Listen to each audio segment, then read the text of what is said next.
Myra media Amar welcomes political analyst KS Prasad. నమస్తే sir. నమస్తే అండి. సార్, ఆంధ్రప్రదేశ్ రాష్ట్రంలో అసెంబ్లీ సమావేశాల్లో మెయిన్గా నడుస్తున్నటువంటి అంశం రంగులకు సంబంధించి గత ప్రభుత్వం గతంలో 3,000 కోట్లు రంగులు వేయడానికి తీయడానికి ఖర్చు పెట్టారనేటువంటిది చంద్రబాబు నాయుడు గారు చేసిన కామెంటు. 2,300 కోట్లు వేయడానికి తీయడానికి ఖర్చు పెట్టారనేటువంటిది పవన్ కళ్యాణ్ గారు చేసినటువంటి కామెంట్లు. నిన్న అసెంబ్లీ సాక్షిగా పవన్ కళ్యాణ్ గారు ఇచ్చిన వివరణ 101.50 కోట్ల దానికి కోట్ చేస్తే ఆయన రంగులు వేయడానికి గత ప్రభుత్వం వినియోగించినటువంటి ఖర్చులు అని చెప్పి ఆయన అసెంబ్లీ సాక్షిగా చేసినటువంటి కామెంట్. ఏం సార్ అసలు ఈ రంగుల అంశం ఏంది? దానికంత ప్రచారానికి ఏం చెప్తారు సార్ అసలు దానికి? ఇందులో చెప్పడం కన్నా అండి సార్, ఒక విషయం ప్రజలు గ్రహించగలగాలి. ఒక అబద్ధాల పునాదులతో ఎప్పుడైతే ఒక ప్రభుత్వ స్థాపన జరిగిందో నిజం నిలకడ మీద తెలుస్తుంది ఓదాం తర్వాత ఒకటి. సార్, ఇక్కడ వాస్తవం ఏంటంటే చంద్రబాబు నాయుడు గారు కానీ లేకపోతే జగన్మోహన్ రెడ్డి గారిని హేళన చేసుకుంటూ 3,000 కోట్లని ఇదే రంగులు వేయడానికి రంగులు తీయడానికని పవన్ కళ్యాణ్ గారు 2,300 కోట్లకి లెక్క చెప్పడం సార్, విధి అండ్ కర్మ సిద్ధాంతాలు నమ్మేవాడికైతే తెలుస్తుంది. అది లాస్ట్కి ప్రభుత్వం వాళ్ళే వచ్చి పచ్చి నిజాలు ప్రజలకు చెప్పాల్సి వచ్చింది. లాలు చెప్తున్నారు. 101.51 కోట్లు మాత్రమే అన్ని గవర్నమెంట్ ఆఫీసెస్ కి రంగులు వేయడానికి ఖర్చు పెట్టారండి. రంగుల పిచ్చోడు ఈ జగన్మోహన్ రెడ్డి సైకో 3,000 కోట్ల రూపాయలు ఖర్చు పెట్టాడు రంగులేసుకోవడానికి. వైసీపీ ప్రభుత్వ భవనాలకి రంగులు మార్చుకోవడానికి 1,300 కోట్ల రూపాయలు ఖర్చు పెట్టాడు. రంగులు మార్చుకోవడానికి, రంగులు తీయడానికి 1,000 కోట్లు ఖర్చు పెట్టాడు. 2,300 కోట్లు రంగుల్లో తగలబెట్టేసింది వైసీపీ ప్రభుత్వం. 2019-24 పంచాయతీ భవనాలకు, గ్రామ సచివాలయాలు రంగులు వేయడానికి 101.81 కోట్ల మొత్తాన్ని ఖర్చు చేయడం జరిగింది అధ్యక్ష. 3,000 కోట్ల రూపాయలు ఖర్చు పెట్టాడు రంగులేసుకోవడానికి. రంగులు వేయడానికి 101.81 కోట్ల మొత్తాన్ని ఖర్చు చేయడం జరిగింది అధ్యక్ష. 2,300 కోట్లు రంగుల్లో తగలబెట్టేసింది వైసీపీ ప్రభుత్వం. రంగులు వేయడానికి 101.81 కోట్ల మొత్తాన్ని ఖర్చు చేయడం జరిగింది అధ్యక్ష. సో ఆబ్వియస్ గా ఏదో ఒకటి మాట్లాడేసాం, ఏదో ఒకటి చేసేసాం అన్న దగ్గర నిజాన్ని ప్రజల ముందు ప్రజల సమక్షంలో ప్రజలకే చెప్పవలసి వస్తుంది. ద బ్యూటీ ఆఫ్ డెమోక్రసీ అంటారు దీన్ని. ప్రజల చేత ప్రజల వల్ల ప్రజల కొరకు అనుకునే ఒక ఎబ్రివేషన్ కొన్న ప్రజాస్వామ్యానికి ప్రజల చేత ఎన్నుకోబడిన ప్రజాప్రతినిధులు ప్రజలకే సమాధానం చెప్తున్నారు ఏది నిజం ఏది అబద్ధం అని. అది కూడా అసెంబ్లీ వేదికగా. ఇప్పుడు మనకు చూడండి, న్యాయస్థానంలో ధర్మపీఠం దద్దరెళ్ళినట్టు తీర్పులు ఎలా వస్తాయి కొన్ని, అలా అసెంబ్లీ వేదికగా అసెంబ్లీ సాక్షిగా ఖచ్చితమైన సమాధానాలు వాళ్ళ నోటితోనే. ఇప్పుడు చూడండి, 14 లక్షల కోట్ల అప్పులు, 11 లక్షల కోట్ల అప్పులు, 10 లక్షల కోట్ల అప్పులు అని చెప్తూ వాస్తవానికి 6,47,000 కోట్లు మాత్రమే అని పయ్యావుల కేశవ్ గారు బడ్జెట్ రూపంలో వాస్తవ ఫిగర్లు చెప్పారు. అలాగే రంగుల విషయంలో నిన్న పవన్ కళ్యాణ్ గారే అంత అవహేళన చేసిన వ్యక్తి 101.50 కోట్ల మాత్రమే ఖర్చు పెట్టారండి నేను గవర్నమెంట్ ఆఫీసెస్కి వేసిన రంగులు. సో అంచేత ప్రతిదీ నిలకడ మీద నిజం నిలకడ మీద తెలుస్తుంది అనడానికి అపవాదులు మోసిన వైఎస్ఆర్సీపీ ప్రభుత్వానికి వీళ్ళే అగ్నిపునీతల్లా నెక్స్ట్ గవర్నమెంట్కి అంటే నెక్స్ట్ ఎలక్షన్స్ టైంకి వీళ్ళు అన్ని కడిగి వీళ్ళే నిలబెడుతున్నారు. పేరుకి బురద వీళ్ళే చెల్తున్నారు, కానీ అసెంబ్లీ వేదికగా బురద వీళ్ళే కడుగుతున్నారు. రెండు చర్య ప్రతిచర్య అపోజిషన్ పార్టీ ఎక్స్పెక్ట్ చేసిన దానికన్నా ఎక్కువ మిరాకిల్సే జరుగుతున్నాయి. ఏ విషయమైనా తీసుకోండి. సో అంచేత ఏంటంటే తప్పు చేసుకున్నవాడు ధన్యుడు సుమతి, తప్పించుకున్నవాడు ధన్యుడు సుమతి. ఈ రెండిట్లో ఏదైనా అర్థం తీసుకుందాం అంటే ప్రభుత్వ స్థాపన కోసం 1000 అబద్ధాలు ఆడి ప్రభుత్వ స్థాపన జరిగింది. సో ఆ 1000 అబద్ధాలు అవి అబద్ధాలని చెప్పి నిజాలని వీళ్ళ నోటితోనే ప్రజలకు తెలియజేస్తున్నాయి. అంతకన్నా కొత్తదనం ఏం లేదు దాంట్లో. అంతే, అలాగే చూడండి. ఓవరాల్ గా రంగుల విషయమే కాదు, వాళ్ళు చేసినటువంటి కామెంట్ల ఎలక్షన్స్ బిఫోర్ ఏవైతే ఉన్నాయో ప్రతి దానికి వీళ్ళు కన్క్లూజన్ ఇచ్చుకుంటూ పోతున్నారు, వాస్తవ లెక్కలు చెప్తూ ఉన్నారు, అబద్ధాలు విరుద్ధంగా నిజాలు వాళ్ళ నోటి ద్వారా వాళ్ళ మంత్రుల ద్వారా వాళ్ళే చెప్పిస్తూ ఉన్నారు. మళ్ళీ వాటికి బయటకు వచ్చి మసిపూసి మారేడుగా చేసే ప్రయత్నం మళ్ళీ వాళ్ళే చేస్తున్నారు. ఏదైనా ఒకసారి మీకు గుర్తించుకో, డెలిబరేషన్ పడిపోయింది అనుకోండి సార్, ఇంకా దాన్ని వెళ్ళి you can get it back. పొరపాటునో గ్రాపాటునో నోరు జారితే, అందుకే సామెత కూడా ఉంటుంది కదా సార్, నోరు జారితే వెనక్కి తీసుకోలేం కానీ కాలు జారితే వెనక్కి తీసుకోవచ్చని. అలాగే ఉంటుంది. మనకి నోరు ఉంది కదా అని ఎడాపడా మాట్లాడి అదే నోటితో సమాధానం చెప్పే దగ్గర ఎక్కడి నుంచి తెస్తారా కుక్కుడప్ ఫిగర్స్? ఇప్పుడు పొద్దునే పేపర్ చదువుకుని వచ్చి అబద్ధాలు మాట్లాడడం చాలా సులువు, కానీ వాస్తవం అంతే కదా.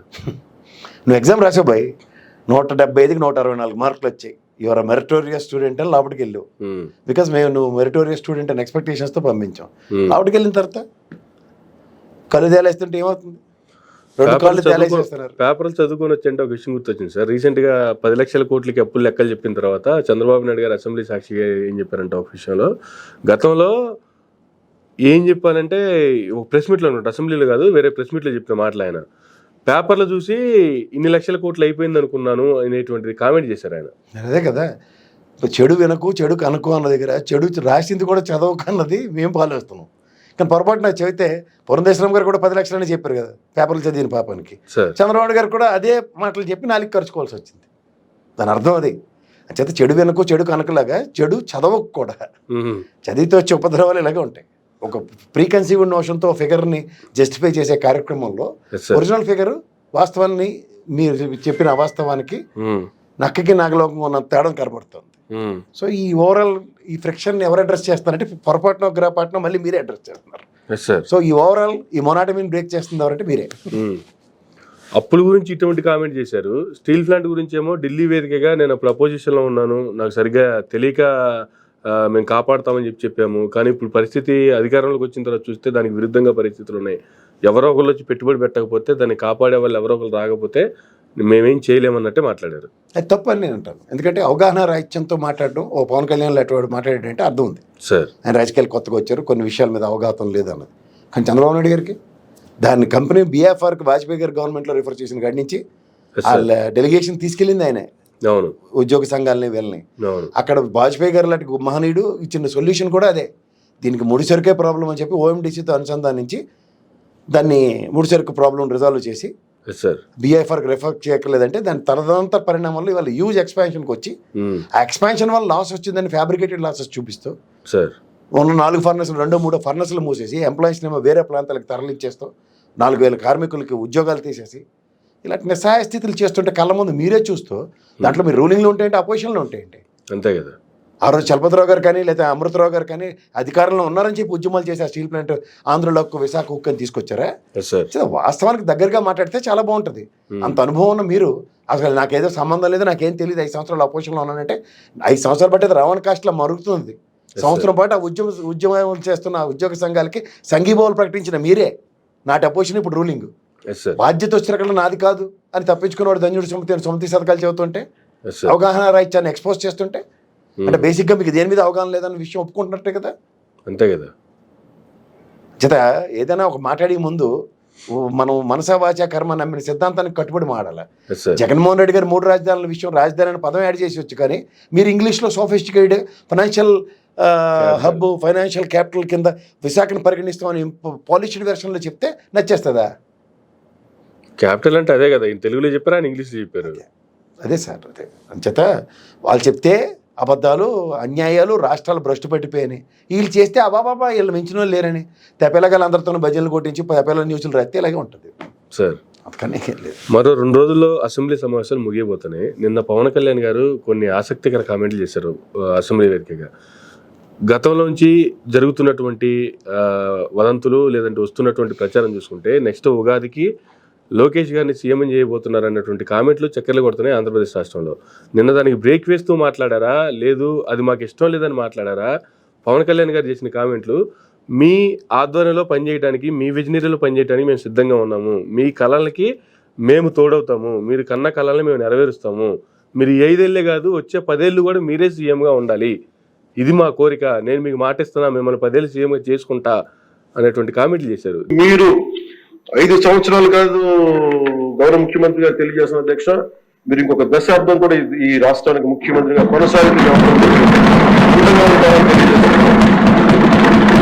మీరు ఇదే స్ఫూర్తిని కొనసాగించాలని, ఇదే మీ ప్రతిభా పాఠవాలు చూపించాలని మనస్ఫూర్తిగా మేము కోరుకుంటూ. దేనికి సార్ ఈ కామెంట్కి అర్థమైంది సార్? అసలు ఆనాటి ఆయనలో రామారావు గారిని మడతెట్టి ముందు కూడా ఇలాంటి కథలే నడిచాయి సార్. జనరంజక కార్యక్రమం తిరుపతిలో మోహన్ బాబు గారు సినిమా యాక్టర్స్ ఫంక్షన్లో లక్ష్మీభారతిని మ్యారేజ్ చేసుకున్న, అంటే ప్రజాక్షేత్రంలో ప్రజల మధ్యలోనే ఆయన పెళ్లి చేసుకున్నాడు సార్. దానికి వాళ్ళ తర్వాత మడతెట్టింది ఏంటి చంద్రబాబు నాయుడు గారు? లక్ష్మీభారతి రాజకీయాలు చేసేస్తుందని ఇవన్నీ ఇవి చెప్పి మొత్తానికి టోటల్గా మడతెట్టినప్పుడు ముందు పొగడతలతో ముంచెత్తారు లేదా? అలాగే ఉంటుంది. ఇది రాజకీయం బాబు. అమాయకంగా జగన్మోహన్ రెడ్డి లాగా రాజకీయాలు చేయకుండా ప్రజలనే గోపెట్లలో చూసుకుంటే మేము పరిపాలన చెందుతాం, మేము పరిపక్వత చెందిపోయిన రాజకీయ నాయకులు ఉన్న భ్రమిస్తే ప్రజలు రాజకీయాలకు అలవాటు పడిపోయారు. ఓకే. డైరెక్ట్గా వచ్చి మంచి చేస్తే 4 వేలు లోపలికి వెళ్తే వాళ్ళకి నచ్చదు, మడతెట్టి చేస్తేనే ఏదైనా. చేత రాజకీయాలని ఆరితేరుతున్న పవన్ కళ్యాణ్ గారు రాబోయే మడతకు ఒక ఇండికేషన్ అన్నమాట సార్. ఇప్పుడు శివసేన ఉన్నాడు, ఆయన ఎవరు అతను ఒక పార్టీలో ఒక ఆటో డ్రైవర్గా కార్యకర్తగా స్టార్ట్ చేసి టోటల్ శివసేనకే మడతెట్టేసాడు. పార్టీ అనేది లాక్కున్నాడు. ఇక్కడ కూడా అదే రామారావు గారు వ్యవస్థాపకుడికి వాళ్ళు దండేసి పండించానికి దండం పెట్టచ్చు, కానీ ఎత్తుపోతల పథకంలో ఆయన దగ్గర నుంచి మొత్తం ఎత్తేసారు, నువ్వు కాదని. చేత ప్రాంతీయ పార్టీల్లో అందులో ప్రాంతీయ పార్టీ పొత్తులంటే మర్రి చెట్టు కింద ఏ చెట్టు ఇంకెదగనివ్వకుండా చేసే కార్యక్రమంలో మర్రి చెట్టు కింద మర్రి చెట్టే మొలిస్తే ఎలా ఉంటుంది అన్న దగ్గర రాబోయే రోజుల్లో రాజకీయం చేయబోతుంది. ఓకే. ఇప్పుడు పవన్ కళ్యాణ్ అనే వ్యక్తి ఇండివిజువల్ కాదు, ఆయన వెనకాతల బీజేపీ అనే మహాశక్తి నడిపిస్తుంది. అది అందరికీ జగమెరిగిన సత్యం. నువ్వు జహాపనా రాజకీయాలు నువ్వు చేస్తానన్నా వాళ్ళు ఒప్పుకోరు. వాళ్ళకి షిండే తరహా గవర్నమెంట్లే కావాలి. అందులో ఇవాళ మహారాష్ట్ర ఎగ్జిట్ పోల్స్ అన్ని కూడా క్రిస్టల్ క్లియర్ గా బీజేపీకి ఫేవరబుల్ గా కనబడుతున్నాయి. ఒకవేళ బీజేపీ గెలిస్తే జమిలీకి వాళ్ళు రాజమార్గం క్రియేట్ చేసుకున్నట్టే. సో ఆబ్వియస్ గా అధికారమే పరమావధి అన్న దగ్గర వాళ్ళు అధికారం కోసం ఎన్ని విన్యాసాలని చేసే నేపథ్యం ఉన్న బీజేపీ పార్టీతో ఇవాళ తెలుగుదేశాన్ని కూడా తీసుకొచ్చి నిలబెట్టిన పవన్ కళ్యాణ్ గారు తెలుగుదేశానికి జహాపన అంటే భ్రమిస్తారంటే వాళ్ళ కర్మ. భ్రమించే వాళ్ళు భ్రమిస్తూనే ఉంటారు. ఒకటితలకు పడిపోతే వాళ్ళ జయం చంద్రన్న పాటలాగే ఉంటుంది పవన్ కళ్యాణ్ గారు మాట్లాడింది, కానీ వాస్తవం వేరేగా ఉంటుంది. అది ఒక తర్వాత జరుగుతుంది. కానీ జనరల్ గా ఇలాంటి కామెంట్స్ దాంట్లో కూడా మర్మం చాలా క్లియర్ గా ఉంది. మీ కింద అయితే 10 ఏళ్ళు పనిచేయడానికి అన్నట్టు. అవును. కాదంటే ఇక్కడ ఇండికేషన్ కూడా ఇచ్చేసినట్టు దాని అర్థం అదే కదా. వెనకాల నడిపిస్తున్న బీజేపీ అయితే డైరెక్ట్ సమాధానం చెప్తుంది. గీ సీదానాయకులతో ఉంగ్లీ తేడా కరికా నికాలో అని చెప్పారు. సో ఆబ్వియస్ గా అట్లాగే ఉంటుంది. అవకాశం ఇచ్చారు, 10 ఏళ్ళ పాటు మీరే ఉంటారు. యువకుడు బస్సులు గట్రా ఎక్కారు కదా సార్, 74 వయసు ఉన్నా సరే ఇంకా మీరు హట్టకట్ట ఉన్నారు కదా, ఇంకో 10 ఏళ్ళు మీ తగిన నాకేం ప్రాబ్లం లేదు. కానీ మధ్యలో లోకేష్ అన్న పదం కనుక ఏడన్నా వస్తే అప్పుడు షిండే నేను కూడా మహారాష్ట్ర షిండే అవడానికి నాకేం అభ్యంతరం ఉండదు. నీవు నేర్పిన విద్య నేరజేయక సార్. నాటి రామారావు గారికి ఏం జరిగిందో చంద్రబాబు గారికి కూడా అది జరగదు అని ఏమైనా డంకా పలాస్కి ఏమైనా బాండ్ అగ్రిమెంట్ ఏమైనా రాసిస్తారు ఎవడన్నా, ఏమైనా చెల్తే. జగన్మోహన్ రెడ్డి గారు వాళ్ళ చెల్లికి రాసి ఇచ్చిన MOU 3 సంవత్సరాలు వెలిడి. జనరల్ గా ఇలాంటి కామెంట్లు చేస్తున్నప్పుడు చాలా హ్యాపీగా ఫీల్ అవుతూ కనిపించే చంద్రబాబు గారు నిన్న పవన్ కళ్యాణ్ గారు ఈ కామెంట్లు చేసినప్పుడు ఆయన ముఖంలో చిరునవ్వు లాంటిది కానీ ఏమీ లేదు, చాలా సీరియస్ ఫేస్ తో కూర్చొని ఉన్నారు. అదే దాంట్లో ఒక మీరు ఆద్యంతం గమనించగలిగితే దీనికన్నా ముందు 6,47,000 కోట్లు బడ్జెట్ ప్రవేశపెట్టిన పయ్యవోలు కేశవర్ గారికి సడన్గా 14 లక్షల కోట్ల అప్పులని యనమల గారు 10 లక్షల పైచీలకి ఇంకా అప్పులు తవ్విన కొద్దీ ఇంకా దొరుకుతాయి అన్నప్పుడు కూడా సేమ్ పయ్యవోలు కేశవ గారికి మొహం కూడా ఒకసారి గమనించండి. సేమ్ ఇదే ముఖం ఇక్కడ కూడా ఉంటుంది. కొన్ని అద్భుతాలు సృష్టించే ముందు అద్భుతాలు జరుగుతాయన్న భ్రమల్లో కొంతమంది ఉంటారు. అందులో స్థాయి కలిగిన చంద్రబాబు నాయుడు గారు అలాంటి భ్రమల్లో లేరని విషయం నేనైతే ఖచ్చితంగా నమ్ముతా. 10 ఏళ్ళు అనే భ్రమల పొరల్లో పవన్ కళ్యాణ్ ఉండొచ్చు, కానీ పొరలు తెగిపోయి ఉన్న చంద్రబాబు నాయుడు గారు ఆ భ్రమంలో లేరు. అంతకన్నా ఇంకెళ్ళలేదు. ఓకే సార్, జగన్మోహన్ రెడ్డి గారి ప్రెస్ మీట్లు ఆయన అసెంబ్లీకి వెళ్లకుండా నేను బయట నుంచే ప్రెస్ మీట్లు పెడతాను అనేటువంటిది అసెంబ్లీ కంటే ముందే ఆయన ఒక కామెంట్ చేశారు. నిన్న 2వ ప్రెస్ మీట్ కూడా పెట్టారు. సరే, అసెంబ్లీలో జరిగిన వాటికి ఆన్సర్లు సమాధానాలు ఇవన్నీ కామన్ అనుకుంటే, నిన్న ఆయన ప్రెస్ మీట్లో గతానికి భిన్నంగా జరిగినటువంటి అంశం చూసుకుంటే చెల్లెలు అంశాన్ని తీసుకురావడం, ఆ ప్రస్తావన చేయటం, చెల్లెలు బయటని ఆయన ప్రెస్ మీట్లో వేసి వినిపించడం, గతంలో చెల్లెల మీద చేసినటువంటి కామెంట్లు బాలకృష్ణ గారి ఆఫీస్ వేదికగా జూబ్లీహిల్స్ వేదికగా ఏ విధంగా జరిగాయి అనేటువంటిది ఆవిడ మాటల్లోనే బయట వేసి వినిపించడం. ఏం జరుగుతుంది సార్? అంటే ఏమన్నా మార్పులు చేర్పులు ఏమైనా జరుగుతున్నాయంటారా ఫ్యామిలీలో? మనం ఇంట్లో పెద్దవాళ్ళు కొన్ని తప్పులు జరిగినప్పుడు చెప్తూ ఉంటారండి, చూసుకుని ప్రవర్తించాలి, చూసుకుని మాడాలని. సార్, ఇప్పుడు మనం తప్పు ఇటుపక్క జరిగిందని మన మీద అవాండం వేస్తున్న తరుణంలో తప్పు మూలాలకి ఉదాహరణకి NBK కాంప్లెక్స్లో ఒక సెట్ ఆఫ్ పీపుల్తో షర్మిల గారి మీద చేసింది ఆ రోజు పోలీసులే ఎస్టాబ్లిష్ చేసింది. అందులో నందమూరి బాలకృష్ణ గారి కాంప్లెక్స్ అది సార్, కానీ బాలకృష్ణ గారి మీద చాలా మంది మాట్లాడుతున్నారు. Again contradiction. ఉదాహరణ నుంచి ఇంకో చెత్త ఎత్తుకోవడం ఉంటారు, దాన్ని అది కాదు కదా. ద కాన్సెప్ట్ ఏదైతే ఉందో దాంట్లో ఇహపరాలు తెలుసుకుని మాట్లాడితే చాలా బాగుంటుంది.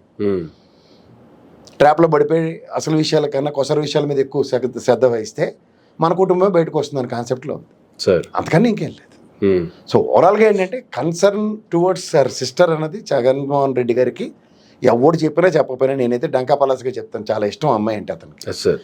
ఎవరికైనా అన్నసి అక్క చెల్లి అంటే ఎవరికైనా ఇష్టం ఉంటుంది సార్. ఎక్కడో రేరెస్ట్గా ఏదో జుట్లు పీకులు తగ్గులు ఉంటాయి, కానీ సమాజంలో కుటుంబ వ్యవస్థ ఎలా ఉంటుందో అందరికీ తెలుసండి. ఇప్పుడు అందాక ఎందుకు రామ్మోహన్ రెడ్డి గారిని, చంద్రబాబు నాయుడు గారి బ్రదర్ని గొలుసులు వేసి కట్టేశారట, ఆయనకి ఇది అట. నేను వెళ్తే చూస్తే ఎలా ఉంది? సార్ బ్రహ్మాండమైన వాతావరణంలో వాళ్ళు ఒకరికొళ్ళు ఫ్యామిలీస్ ఎలా కన్సర్న్ చూపిస్తున్నాయి తెలుస్తుంది కదా. లోపల జరుగుతుంది ఒకటి, బయట మాడుతుంది ఒకటి. అవన్నీ మనం బయట మాటలను పట్టుకుని మనం ముందుకెళ్తే ఎప్పటికీ తెత్తిరెళ్ళం. వాస్తవాలు తెలుసుకోవాలి ఎవరైనా. ఇప్పుడు ఆ పాపకి ఏం జరిగిందో, ఏం జరుగుతుందో అన్న దగ్గర ఓ ప్రొవకేషన్ ఇటుపక్క నుంచి ప్రొవోక్ చేసి ముందుకు తీసుకెళ్తున్న దగ్గర ప్రయత్నం జరుగుతుంది కదా. ఎంత కాదన్నా చెల్లే కదా. విజయం రాసిన లెటర్ ఏముంది దాంట్లో లాస్ట్లో? జగన్మోహన్ రెడ్డి నా కొడుకు కాకుండా పోడు, షర్మిల నా కూతురు కాకుండా పోదని తల్లి స్థానంలో అమ్మాయి ఆవిడ చెప్పింది కరెక్టే కదా. అంతే కదా. సో అట్లా ఇవన్నీ చూసి మాట్లాడితే బాగుంటుంది. అంటే జగన్మోహన్ రెడ్డి గారు ఈ ప్రస్తావన తీసుకురావడం కావచ్చు, మరోపక్క బ్రదర్ అనిల్ గారి ఇంటర్వ్యూ కూడా నిన్న ఒకటి రిలీజ్ అయింది. ఆయన జాఫర్ గారికి ఇచ్చినటువంటి ఇంటర్వ్యూలో ఆయన పిల్లలకి మధ్య కూడా గ్యాప్లు ఉన్నాయా సార్, ఓన్లీ మీ మధ్యనా అంటే పిల్లలకి ఫ్యామిలీకి ఎటువంటి ప్రాబ్లమ్స్ లేవు, వాళ్ళంతా హ్యాపీగా ఉన్నారు, కేవలం ప్రాబ్లం వల్ల మిస్అండర్స్టాండింగ్ వల్ల వచ్చిన ప్రాబ్లమ్స్ అవి కూడా, వాళ్ళు ఏదో ఈవిడేదో ఎక్స్పెక్ట్ చేసింది, వాళ్ళు ఇంకేదో ఎక్స్పెక్ట్ చేశారు, ఒకే ఇంట్లో 2 పవర్ పాయింట్లు ఉండకూడదు అనుకున్నారు, దాన్ని మిస్గైడ్ అయింది, అది ఈగో ప్రాబ్లం వల్ల ఎక్కువైపోయింది అనేటువంటి కన్క్లూజన్ ఇటు నుంచి కూడా వచ్చినట్టు అనిపించింది. ఆయనకి ప్రవచనాలు చెప్పడం అలవాటు కదా సార్. కింద బోల్ మంది కూర్చుని ఉంటారు, వాళ్ళందరికీ ఈయన ఏడు చెప్తే అది ఎండో అలవాటు కాబట్టి మిస్అండర్స్టాండింగ్స్ ఓన్లీ గనుల వల్లనే వచ్చింది. గనుల వల్ల మిస్అండర్స్టాండింగ్ వచ్చింది తప్ప మిగిలిన అంతా బాగానే ఉంది సార్. గనులు అన్నది ఎవడెత్తాడో ఆడికే బాగా తెలుస్తుంది. ఎత్తినోడు బాగానే ఉన్నాడు, పాపం బాధపడుతుంది అన్న చెల్లెలు. ఇది గ్రహించగలిగితే చాలా బాగుంటుంది. అందులో పొరపచ్చలు తిరగబడిపోయింది ఏం లేదు. పవర్ అన్న దగ్గర పవర్ మిస్యూటిలైజేషన్ అన్నదప్పుడు మిస్ హ్యాండిల్ చేయబడుతుంది. దాని దగ్గర హ్యాండ్ డిస్టెన్స్ మెయింటైన్ చేస్తే వచ్చే ఉపద్రవాలు మిస్యూటిలైజ్ చేద్దాం అనుకుందాడు వాళ్ళకే తెలుసు బాగా. ఓకే, వాళ్ళే సూక్తి ముక్త వాళ్ళు చెప్పడం అలవాటు అయిపోయి అలాగే చెప్తుంటారు. సూక్తి ముక్త వాళ్ళు పొద్దున 6:30 వస్తుంది, ఏం వార్త అని అవి వింటే ఏం అర్థం అవుతుంది కాబట్టి ఆ బాగా చెప్పారు అనుకుని వెళ్ళిపోవాలి. అలాగే అలాంటి వాళ్ళు ప్రబోధకులు కాబట్టి ముందు వాళ్ళకి హితం బోధపడుతుంది కాబట్టి ఆ బోధన మనకి చెప్దాం అనుకుంటే యువతరుడు కూడా ప్రబోధకుడే. చేత ఆలోచించి మాడితే బాగుంటుంది.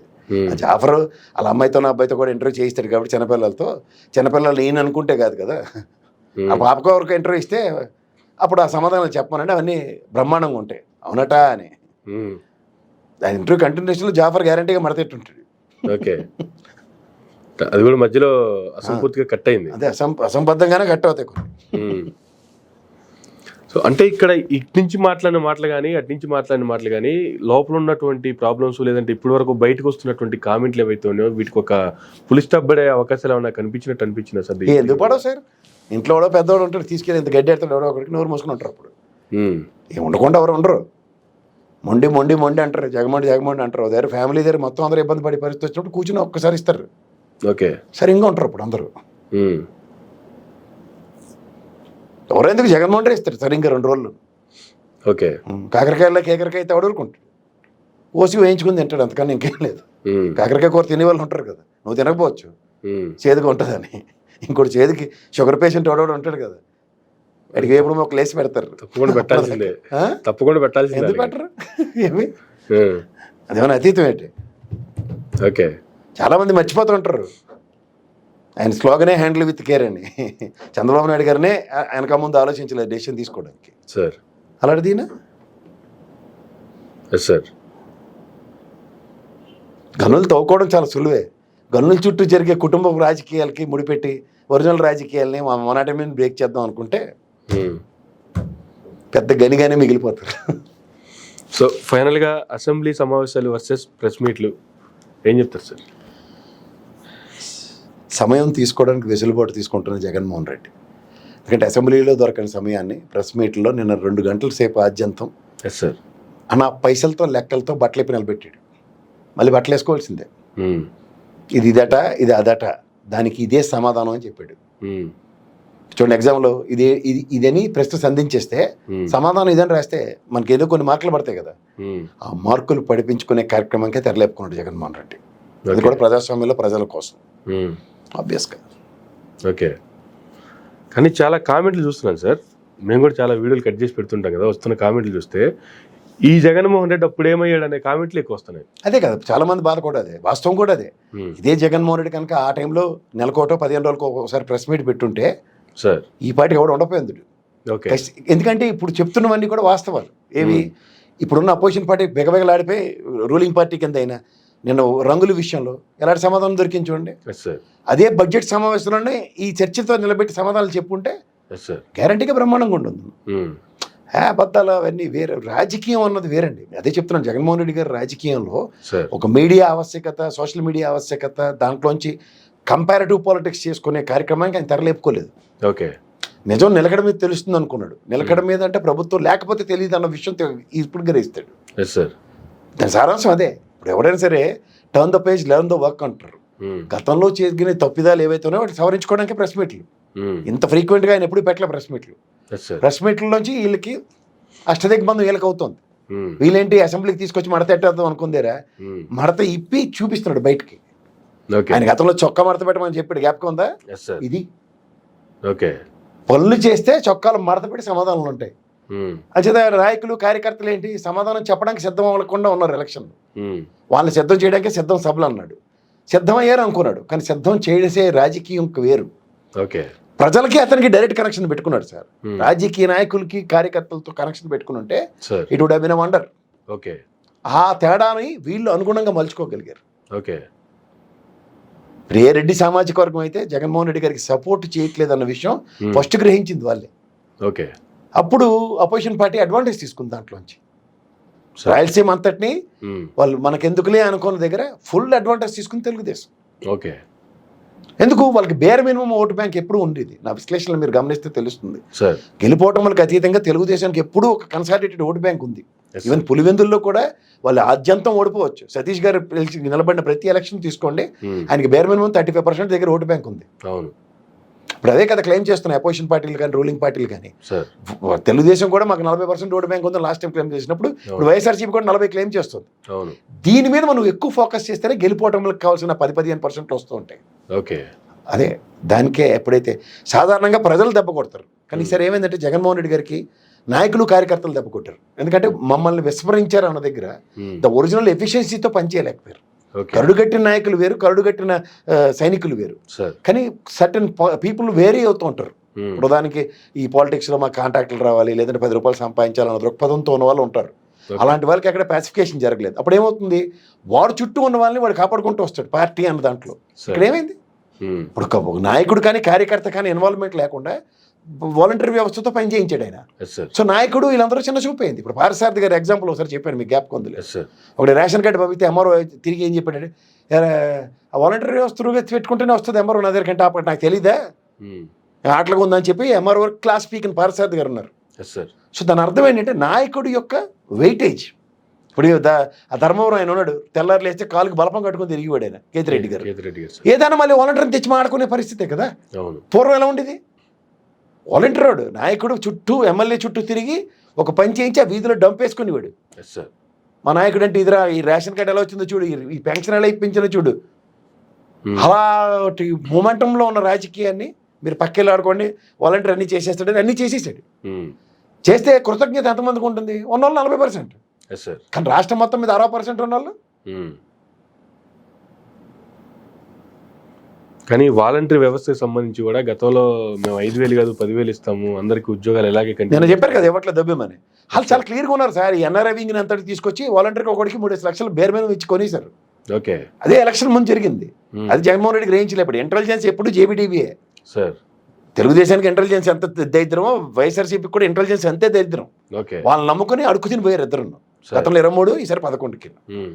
వాళ్ళు కాకుండా ఒరిజినల్ ఎబిలిటీస్ కలిగిన నాయకుడు, దానితో ఈ దిక్కుమాల అయిపోయాక బుర్ర తక్కువ బ్యాచ్ ఒకటి. నాయకుడి యొక్క ఎబిలిటీని ఎక్కడికక్కడ సప్రెస్ చేసుకుంటూనే కూర్చున్నారు. వాడు వచ్చాడికి దిక్కుమాల చెత్త చెదారానికి అనుగుణంగా వీళ్ళు పనిచేసే దౌర్భాగ్యం ఉన్నప్పుడు ఒరిజినల్ ఫ్లేవర్ ఆఫ్ నాయకుడు నియోజకవర్గంలో ఎలాడ పట్టుతూ ఉంటాడు. అంతే కదా. ఎవడు తుమ్మిరిగాని తీసుకొచ్చా బీహార్ నేను పనికి మన మధ్యప్రదేశ్ వచ్చిరని హిందీ ఇంగ్లీష్ బట్టలు రాకోళ్ళందరినీ తెచ్చి ఎత్తికేస్తే వాళ్ళు మాత్రం ఎక్కడ చేస్తారు. లేదండి ఇచ్చి సర్టిఫికేట్తో ఆయన మమ్మల్ని కన్సిడర్ చేయడం పెట్టి 20-30 ఏళ్ళు బట్టి రాజకీయాలు చేస్తున్నాడు వస్తు లేదా పోనే ఒక మనిషిలో నైరాగ్యం వచ్చిన నాయకుడు ఉంటే ఏం పని అవుతుంది. అంతే కదా. అందుకే ఇలాంటి ఐపాక్ గన్లు పక్క వెళ్ళి ఎక్కడ ఆడుకోవాలి అక్కడ ఆడుకునేవారు. ఈ ప్రెస్ మీట్ల వల్ల ఇటువంటి నాయకులు కార్యకర్తలు పక్కకు పోయినటువంటి వాళ్ళు ఎవరున్నారు వాళ్ళకి కనువిప్పు కలిగే అవకాశం ఉందంటారు ఇప్పుడు? ఖచ్చితంగా ఉంటుంది కదా. ఎక్స్పెక్టేషన్స్ అధినాయకుడి మీద అదే కదా ఉంటుంది. Yes, sir. ఎప్పుడైతే అధినాయకుడితో ఇంటరాక్షన్స్ పెరుగుతాయో, కార్యకర్తలను అతను అధినాయకుడు కలుస్తాడో, ఆ పార్టీ వైబ్రేషన్స్ వైఫ్రెంట్గా ఉంటాయి. ఓకే అది ఆల్రెడీ స్టార్ట్ చేశాడు జగన్మోహన్ రెడ్డి. సార్. సో గ్యారంటీగా ఈసారి ఫలితాలు ఊహాజన ఎంత ఆశ్చర్యకరంగా అయితే ఉండవు. సో ఇన్ని జరుగుతున్నప్పటికీ కూడా ఇప్పటికి ప్రతిపక్షానికి అయితే అవకాశం ఇవ్వట్లేదు అసెంబ్లీలో చూసుకుంటే. కానీ పిఎస్సి చైర్మన్ అయినా ప్రతిపక్షానికి ఇచ్చే అవకాశం ఉందా లేదా అంటే ఏం చెప్తారు సార్? ఇప్పటి వరకు అయితే ఆ నియామకం అయితే జరగలేదు. పిఎస్సి చైర్మన్ ఆబ్వియస్గా అపోజిషన్ పార్టీకి వస్తుంది. తీసుకోవాలి కూడా జగన్మోహన్ రెడ్డి గారు. అసెంబ్లీకి వెళ్ళిన వాళ్ళపైన పిఎస్సి చైర్మన్ ఒక్కడే ఉన్నకైతే ఇస్తారు. అతన్ని అసెంబ్లీకి పంపించి అతనికి ఒక ప్రివిలేజ్ ఉంటుంది. ఓకే, అంటే పబ్లిక్ సంబంధించిన అన్ని అకౌంట్స్ మీద ఆఫీసర్స్తో ఇంటరాక్షన్ ఉంటుంది, వాళ్ళు అకౌంటబిలిటీ కూడా ఉంటుంది సార్. సో అది తీసుకుంటే ఎప్పుడైనా సరే ఇగో ఇలాంటి ఈ అబద్ధాల చెత్త అంతటిని బుర్రకు పోయవలసిన అవసరం ఉంటుంది. క్వశ్చన్ రూపంలోనైనా సరే, అయితే పిఎస్సి చైర్మన్ కెపాసిటీలో అతను బయటకు వచ్చి సమాధానం చెప్పిన దానికి కూడా శాంచుటీ చాలా ఎక్కువ ఉంటుంది. ఓకే, పబ్లిక్ అకౌంట్స్కి సంబంధించిన అన్నిటి మీద అతనికి పూర్తి అవగాహన, క్యాబినెట్ మినిస్టర్ ఫైనాన్స్ కొన్నంత అవగాహన అతనికి కూడా ఉంటుంది పిఎస్సి చైర్మన్కి. సో అది గతంలో బొగ్గన గారు, గతంలో పయ్యావుల కేశవ్ గారు, ఈ రాష్ట్ర విభజన తర్వాత ఆ పదవులకు ఇవన్నీ తీసుకొచ్చిన వాళ్ళు. సో గ్యారంటీగా ఎవరికైతే అవుతాడో ఇప్పుడు కొత్తగా గ్యారంటీగా దానివల్ల పార్టీకి మంచి ఉపయోగం ఉంటుంది. Right sir, thank you sir, thank you very much అండి. ఇదండి ప్రసాద్ గారు తీనట్టు ఇంటర్వ్యూ. మరొక ఇంటర్వ్యూ మళ్ళీ కలుద్దాం. చూస్తూనే ఉండండి నారా మీడియా.